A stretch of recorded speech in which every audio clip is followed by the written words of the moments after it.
Bonjour à vous et bienvenue dans Art System. Aujourd'hui, on continue sur le chapitre des textures.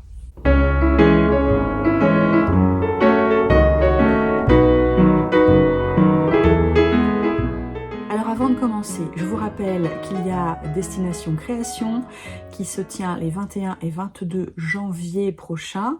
C'est une occasion de découvrir ce que je propose dans les âmes créatives. Si ça vous intéresse de vous inscrire dans ce club d'artistes.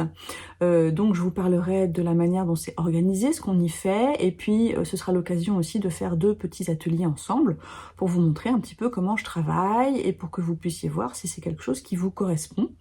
Donc vous pouvez vous inscrire en allant sur mon site directement ou bien en suivant le lien qui sera dans la description de cette vidéo. Et puis maintenant c'est parti, on va parler texture. Donc la semaine dernière je vous avais proposé différentes techniques. Cette semaine on va réfléchir à la manière d'enlever de la peinture, en fait, comment on fait pour faire réapparaître de manière différente les couches qui sont en dessous pour donner de l'intérêt à certaines surfaces. Et ça peut être très utile, par exemple, quand on cherche à créer des zones passives, des zones où les couleurs vont être proches les unes des autres. On va avoir des aplats de couleurs peut-être, mais ces aplats de couleurs, quelquefois, ils sont un petit peu ternes, un petit peu pas assez intéressants. Et donc, enlever un peu de peinture, gratter, poncer, par exemple, ça peut permettre de redonner de l'intérêt à une surface qui en avait un peu perdu au fur et à mesure des couches qu'on avait accumulées. Donc c'est parti, je vous montre ça tout de suite. Alors, on a vu la dernière fois, dans la dernière vidéo, certaines techniques pour réaliser des textures. Aujourd'hui, je vais vous montrer comment travailler encore un peu plus loin, de manière plus approfondie, ces textures. Alors là, j'ai passé une couche de jaune sur ma feuille et puis je viens avec une spatule, donc rajouter une couche de peinture turquoise. Donc voilà, j'ai divisé ma feuille en 3 parties pour vous montrer des choses différentes. Donc là, on va être un peu dans des techniques de soustraction, c'est-à-dire qu'on va mettre de la peinture et puis on va l'enlever. Donc là, j'ai mis ma peinture turquoise et avec des outils, je vais venir enlever cette peinture, vous voyez, comme ça.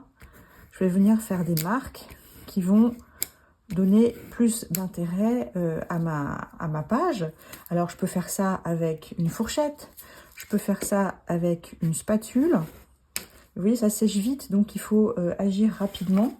Et puis je peux faire ça aussi, par exemple, avec des pastels à l'huile, où je vais venir tracer, alors là on voit pas très bien, il faut que je prenne une autre couleur, dans la peinture humide, des choses, des formes qui vont me permettre d'en enlever un petit peu. Mais vous voyez, comme je l'ai appliquée avec une spatule, elle a déjà bien séché.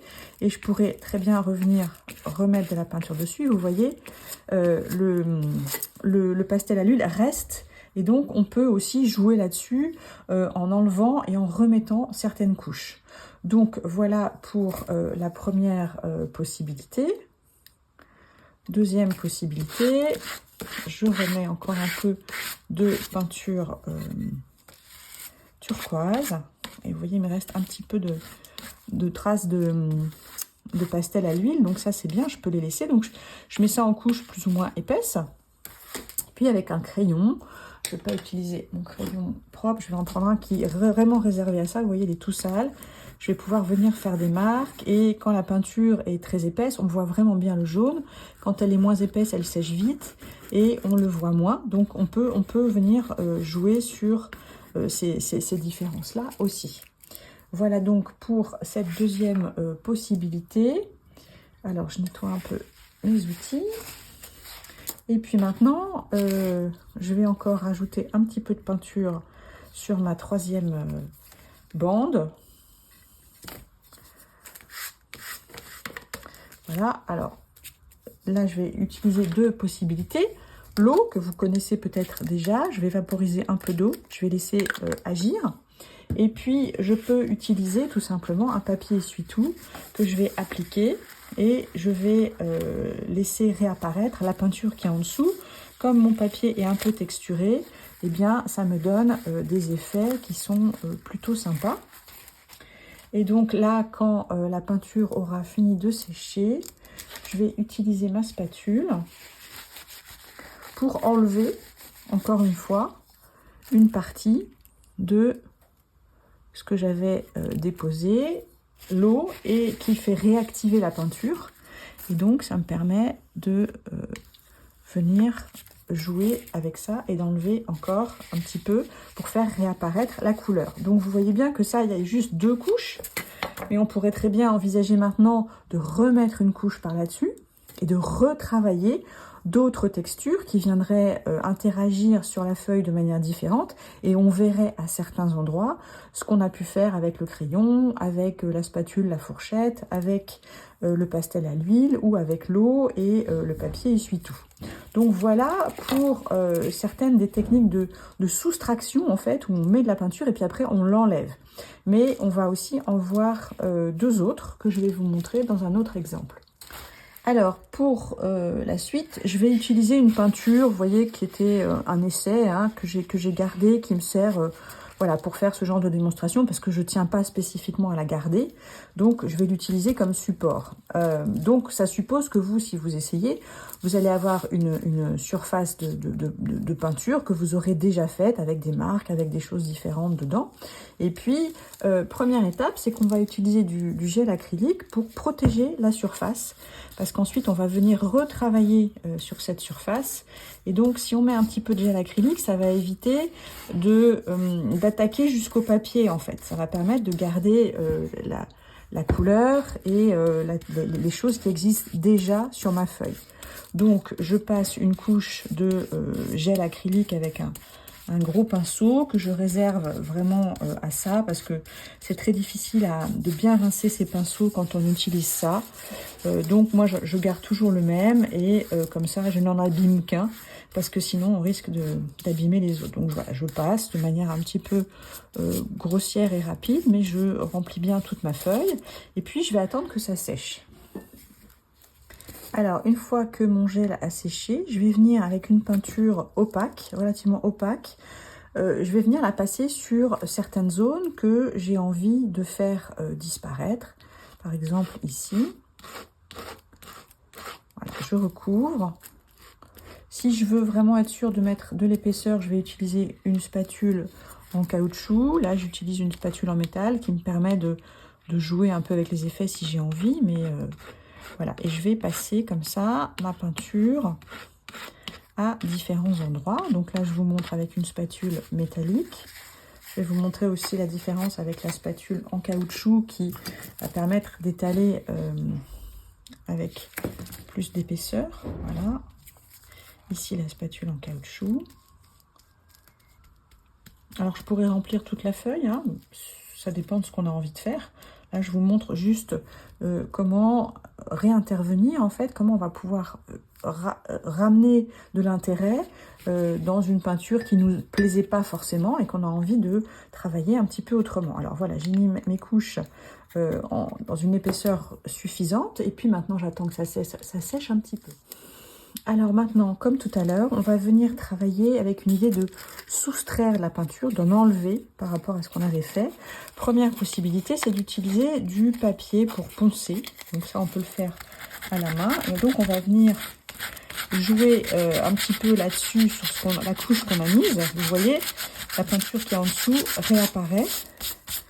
Donc là, si on a travaillé avec du gesso ou avec des choses comme ça, c'est encore plus intéressant parce que ça fait réapparaître les bords, les motifs ou des collages. Donc c'est vraiment intéressant. On peut prendre différents grains pour faire ressentir. Alors, ma peinture, elle est encore un petit peu humide. Dans l'idéal, il faudrait attendre qu'elle soit vraiment bien sèche, attendre quelques heures, qu'elle soit bien sèche avant de venir retravailler dessus.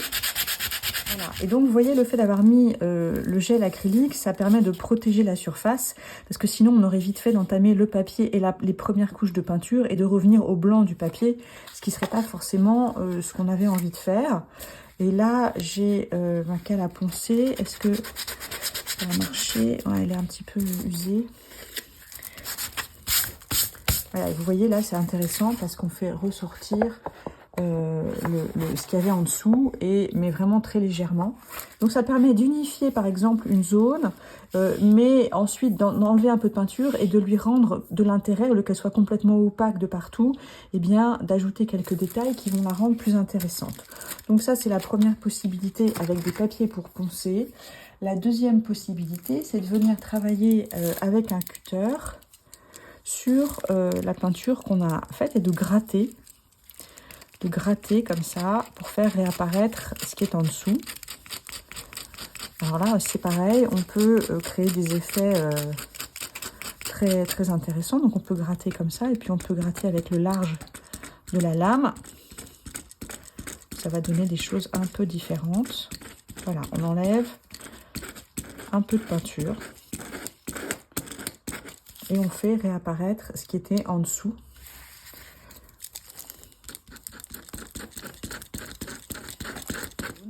Donc voilà, c'est deux techniques qu'on peut utiliser pour enlever aussi de la peinture.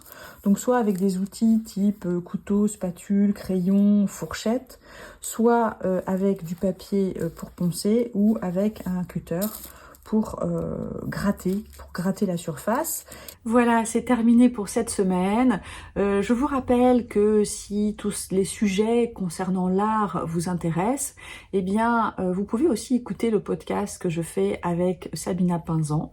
Il y a 2 épisodes par mois et vous pouvez trouver notre podcast Au cœur de l'art sur toutes les plateformes d'écoute, mais vous pouvez aussi trouver les épisodes sur ma chaîne YouTube. Il suffit d'aller dans l'onglet podcast et vous allez découvrir ce qu'on propose. Voilà. Si vous voulez soutenir mon travail, ma démarche, eh bien vous pouvez vous abonner à cette chaîne, liker cette vidéo, commenter ou bien participer financièrement par un don ponctuel ou régulier sur la plateforme participative Tipeee. Voilà, ce sera tout pour cette semaine. Je vous souhaite beaucoup d'inspiration, travaillez bien dans votre atelier et je vous dis à très bientôt.